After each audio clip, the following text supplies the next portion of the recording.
alla Adamo live bi fii lay amee kan leen ko léegi nii ngeen partage ko ñëpp jot ngeen abonné fii lay amee compte bi.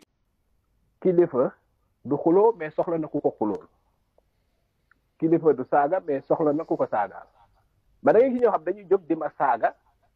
di ma attaqué te seq ma ak ñoom dara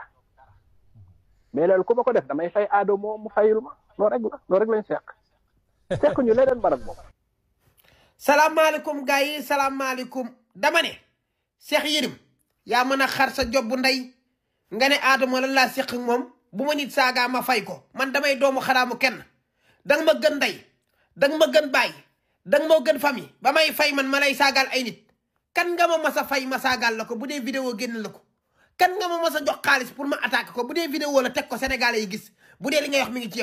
yow li nu gisante yëpp daawu ñu wax appel yaa may woo di ma wër di ñëw sama hôtel France di ma invité danga ma doon sant ne ma dafa am ay vidéo yuy génn ci Ousmane Sonko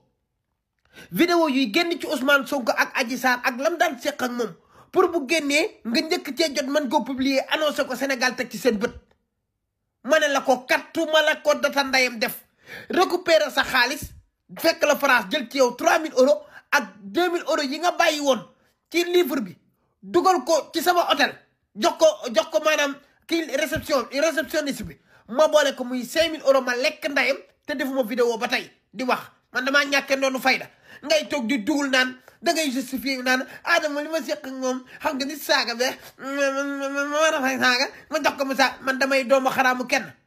yow di nga ma jox xaalis man naan ma demal saaga nit kon dama saaga sa tuunu nday yow si Ousmane Sonko nga ma doon jéem a dóor te defuma ko beneen bi mooy livre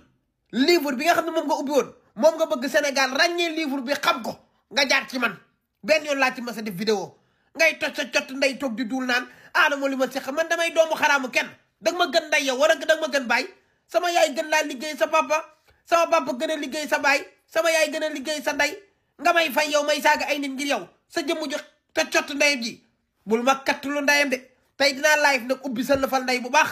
salaamaaleykum